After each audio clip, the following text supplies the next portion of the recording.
السلام علیکم ورحمۃ اللہ وبرکاتہ۔ دوستو، آج ہم بتائیں گے 5 ایسی چیزوں کے بارے میں جن کی وجہ سے غضب الہی نازل ہوتا ہے، اللہ کا قہر نازل ہوتا ہے، اللہ کا عذاب نازل ہوتا ہے پوری قوم پر۔ دوستو، تو آئیے ہم آگے بڑھتے ہیں۔ مادی اعتبار سے تو دنیا نے خوب ترقی کی اور کر رہی ہے۔ سائنسی ایجادات و انکشافات، صنعتی انقلابات اور ٹیکنالوجی کی کثرت میں تصور سے زیادہ اضافہ ہوا ہے۔ مال و دولت کے اسباب کی فراوانی ہے، فلک بوس عمارتیں، رہائش کے لیے پرتعیش مکانات کی بھرمار ہے، لیکن ان سب کے باوجود پوری دنیا پریشان ہے، اور دن بدن نئی نئی آفتیں، زلزلے اور ایسی جان لیوا وبائیں کہ ترقی یافتہ ممالک بھی پریشان اور اس کے آگے بے بس نظر آتے ہیں۔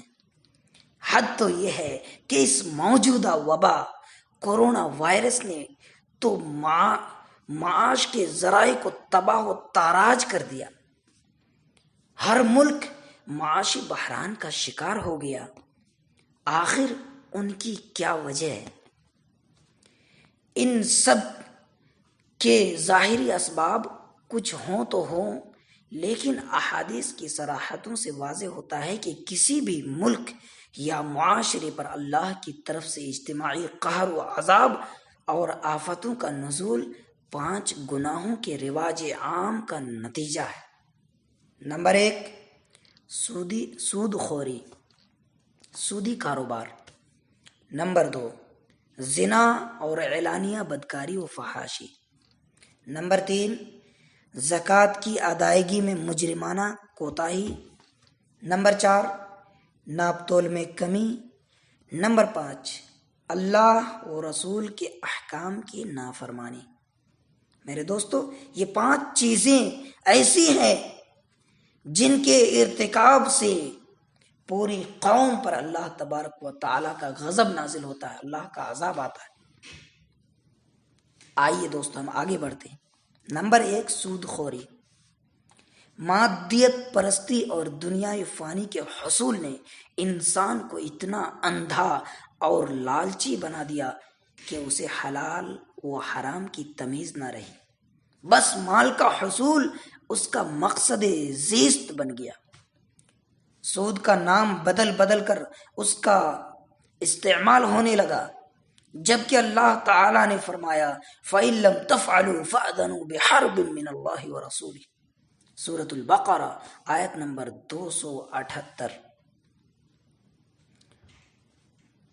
اور اگر ایسا نہیں کرتے، سود لینے سے باز نہیں آتے، تو تم اللہ اور اس کے رسول سے لڑنے کے لیے تیار ہو جاؤ۔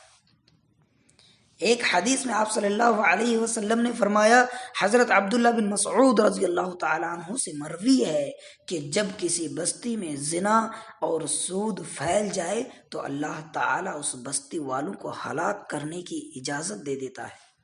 کتاب الکبائر۔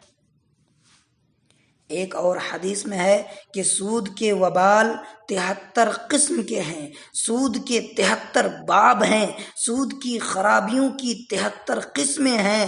ان خرابیوں میں ادنا اور کم تر قسم ایسی ہے جیسے کوئی شخص معاذ اللہ اپنی ماں کے ساتھ منہ کالا کرے۔ دوستو آگے بڑھتے ہیں۔ دوسری قسم، فحاشی و بدکاری۔ آج قریہ قریہ، شہر شہر میں بے حیائی کے اڈے، شراب خانے ہیں۔ اپنی جنسی تسکین کے لیے ناجائز آلات کا استعمال، ناجائز تعلقات تو اب عام سی بات ہے، بلکہ اسے روشن خیالی کا نام دیا جاتا ہے۔ گھر گھر ٹیلی ویژن اور عریانیت سے لبریز ایسے ٹی وی ڈرامے جو نوجوانوں کے ذہنوں میں بے حیائی اور بے دینی اور ہیجانی کیفیت پیدا کر دے۔ عورتیں چہار دیواری سے باہر نکل کر دفاتر، فیکٹریوں اور کارخانوں ہی کی نہیں بلکہ ہوٹلوں، ریسٹورنٹ، کلبوں، ناچ گانے کی محفلوں، مارکیٹوں، بازاروں سے لے کر تفریح کے پارکوں کی زینت بن چکی ہے، جس کی وجہ سے زنا عام اور عصمت دری کے واقعات روز افزوں ہیں۔ ہمارے اپنے مسلم معاشرے کی نوجوان بہن، نوجوان بھائی اور ماں باپ کو ایک ساتھ بیٹھ کر فحش مناظر دیکھنے میں ذرا بھی شرم نہیں آتی، جس کی وجہ سے آج ہماری ماں و بہنوں میں حیا نام کی کوئی رمق باقی نہیں رہی، جبکہ اللہ تعالی نے فرمایا ان الذین یحبون ان تشیع الفاحشۃ فی الذین آمنوا لهم عذاب علیم فی الدنیا والآخرہ واللہ یعلم وانتم لا تعلمون۔ جو لوگ مسلمانوں میں بے حیائی پھیلانے کے آرزو مند رہتے ہیں ان کے لیے دنیا اور آخرت میں دردناک عذاب ہے۔ اللہ سب کچھ جانتا ہے اور تم کچھ بھی نہیں جانتے۔ سورہ نور آیت نمبر 91۔ ایک حدیث میں رسول اکرم صلی اللہ علیہ وسلم کا فرمان گرامی ہے، جب کسی بھی قوم میں فحاشی اعلانیہ طور پر ہونے لگتی ہے تو ان میں طاعون، وبائیں اور ایسی بیماریاں پھیل جاتی ہیں جو ان کے گزرے ہوئے لوگوں میں نہیں ہوتی تھی۔ سنن نبی داؤد۔ دوستو آئیے آگے بڑھتے ہیں ہم تیسری قسم کی جانب، ناپ تول میں کمی۔ ناپ تول میں کمی بیشی کرنا در حقیقت دوسرے کے حق پر ہاتھ ڈالنا اور چوری ہے۔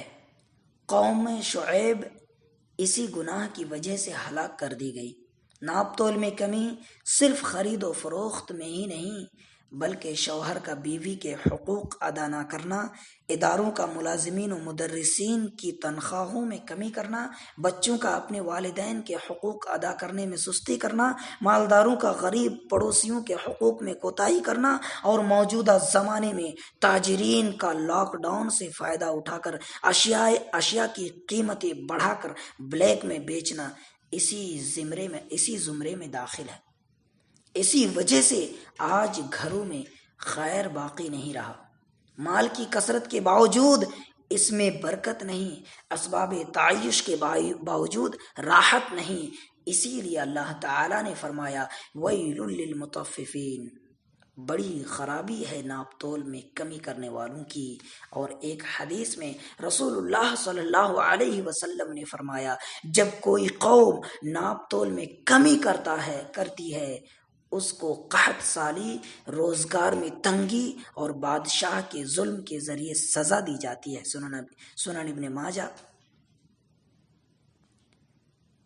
آئیے دوستو آگے بڑھتے ہیں چوتھی قسم کی جانب، زکوٰۃ کی عدم ادائیگی۔ اللہ تعالیٰ کے دیے مال میں سے زکوٰۃ ادا کرنا اہل ایمان پر فرض ہی نہیں بلکہ غریبوں کا حق بھی ہے۔ جو لوگ سال گزرنے کے باوجود اپنے مال میں زکوٰۃ ادا نہیں کرتے قیامت کے دن تو انہیں عذاب ہوگا ہی، البتہ دنیا میں بھی وہ اللہ کے عذاب سے دوچار ہوں گے۔ دنیا میں عذاب کی صورت یہ ہے کہ آسمان سے بارش روک دی جائے گی۔ رسول اکرم صلی اللہ علیہ وسلم نے فرمایا اور جب کوئی قوم اپنے اموال کی زکوٰۃ نہیں دیتی تو بارش روک دی جاتی ہے، اور اگر چوپائے نہ ہو تو ان پر کبھی بارش نہ برسے۔ سنن ابن ماجہ۔ اللہ اور رسول کے احکام کی خلاف ورزی، یہ پانچویں قسم ہے۔ ایک حدیث میں آپ صلی اللہ علیہ وسلم نے فرمایا کہ جو قوم اللہ اور اس کے رسول کے عہد کو توڑتی ہے تو اللہ تعالی غیروں کو ان پر مسلط فرما دیتا ہے۔ جو اس قوم سے عداوت رکھتے ہیں پھر وہ ان کے اموال چھین لیتے ہیں۔ سنن ابن ماجہ۔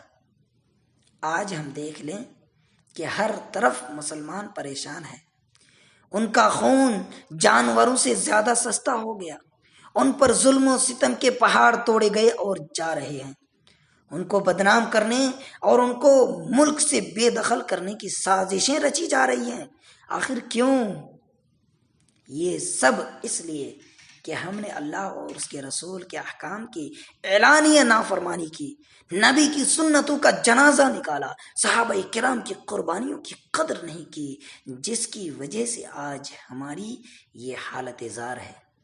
اس لیے ہمیں چاہیے کہ اگر ہم ان گناہوں میں مبتلا ہیں تو توبہ کریں اور اللہ سے مغفرت کی بھیک مانگیں۔ اللہ عمل کی توفیق دے۔